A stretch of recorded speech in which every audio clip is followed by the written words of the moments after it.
Hi YouTubers, Pete Mills, Fire Retire, The Mind is Open. Haven't done a video in a while. I'm breaking into a new space. Love it or hate it. I'm doing some law of attraction stuff and I'm not starting from the beginning. If you want some good content, look up some of the people I learned from. Aaron Doty, 44. Jake Ducey, Trace Pruitt, I think her name is. Unmanifesting Seraph, or I forgot the name. Something Seraph. Very good too. There's a lot of Josh Tungle, also very good. He's great with the Neville Goddard stuff. So I'm going to do a quick one. It's not like lesson one because there's all that stuff out there.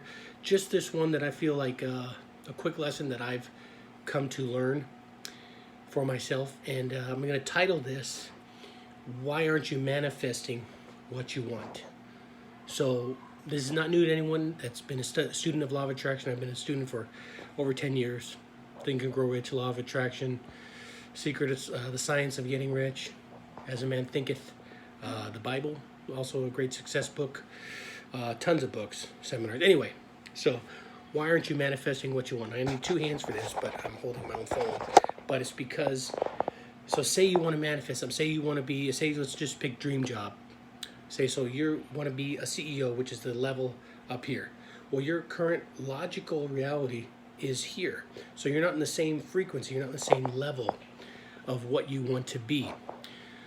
So what you need to do is just be aware of that and also realize that you can have that. You can get that, because just because it's on a different level just means that you're not currently aware of it right this second. So you have to raise your level of consciousness, raise your awareness, which is raising your vibration, so that you can now interact at that level. Now there's so many different ways to explain this. There's so many different lessons within this, but the basic concept, and that's all I'm going to try to get out in this one video, there'll be subsequent videos, is that it goes into parallel universes. So all these realities, anything that you can conceive of already exists in a different perception of reality. So like in a different reality, I'm not doing this video today because I didn't do it. But the one that you see this in is the one that I'm doing the video. I mean, the one, people that know about parallel universes or have researched it will know what I mean. So if this exists up here, and it's not up here as in, you know, proportional anything high, it's just, I'm just doing this graphically so you can see it. If this exists up here, it means that it exists for you. All you have to do is be in tune with that frequency. Just like if I were to send you a text message, if I don't have the right phone number, it's not going to reach you wherever it is. It's not on the same level. So the reason you're not manifesting is because there's a gap between the CEO. That's why I'm holding my phone. This is the CEO level and this is your current reality. There is too large of a logical gap, and your unconscious mind, your subconscious mind will not allow you to just be that. Okay, so what you have to do is you have to trick your subconscious mind. You have to, over time with repetition, however you can get it in, usually it takes something traumatic for you to think differently, but you can consciously do this. I found out meditation does it the best, where you can kind of displace yourself from your current, what your senses tell you. This is also Dr. Joe Dispenza. Look him up. Grab a bunch of his stuff. Bob Proctor, all them. And I'm not naming everybody, but Dr. Joe Dispenza talks about if you want to change your personal reality, you need to change your personality. It's because all the things that we perceive as our reality is based mainly on programming.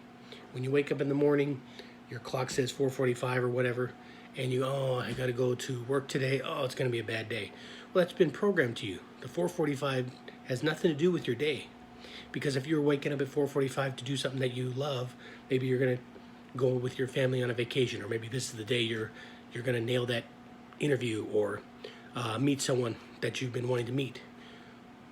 So the 4:45 is neutral, but you labeled it over years and years or some time, and you programmed yourself to have that reaction neurologically, to feel that way emotionally, because you've done it over repetition.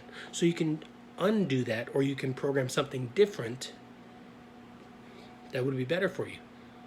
So The reason you're not manifesting what you want is because there is too much of a logical gap between what you want and what you are right this second. So to bridge those together, you need to act as if, as they say, act as if, because what you're doing is you're programming yourself and how you would respond if you were at that level. So eventually your outer circumstances are going to start to reflect that, because it has no choice. It has no choice whatsoever. So if you start being and feeling, using more of your senses as much as you can, imagine it, smell what you would smell, hear what you would hear, think of the people you interact, like if it was dream job, well, you're shaking hands with whoever, that vice president or whoever else, and they're congratulating you on the position, and they think you're going to do a great job. Whatever it is, involve more of your senses. And what that does is it influences your subconscious mind into believing it, because you almost have to trick it, just like you've tricked it to believe that Monday morning is crappy. You've tricked it over the years to Monday's horrible. You've tricked it to that, oh, that's when so-and-so coworker walked in the room, I don't like talking to them. You've tricked it to do that, where someone else doesn't have that same response to that coworker, only you do. Maybe other people do also, but you've programmed yourself a certain way. So let's start giving more responsibility to your subconscious mind for what you want instead of what you don't want. So you bridge that and close that gap between what you want and your present reality. So over time, continually, this will get closer together, because you have to get the logic out of the way. And you do that by putting yourself in the position that you want to be in, whatever that is, whatever that is. Another way it's said is in some of the older texts, the Gnostic texts, and this is from Dr. Greg Braden, who says, what it is written, it says, ask and you shall receive. But the remaining part of the text that was cut out, it says, ask and be surrounded by it, and you shall receive. So that means whatever you want, whether it's that position, that relationship, that level of finance, surround yourself with it. Use all your senses. Let's say it's wealth. Picture that your bank account says, are you going to let your circumstances dictate your bank account? Well, there's nothing in there right now. Are you going to let that do it? Or are you going to start to try to program something else and say, that's okay, I don't need to buy anything today. That's okay. That's all right. Because you have to do this over time. You have to program yourself so that you see more of the outcome that you want, and then you will experience more of that outcome. But you have to really feel it. You have to imagine it and immerse yourself in it. Surround yourself with it. That's all I got for now. Okay, bye. Peter Mills, the mind is open. Fire retire, the mind is open. Bye.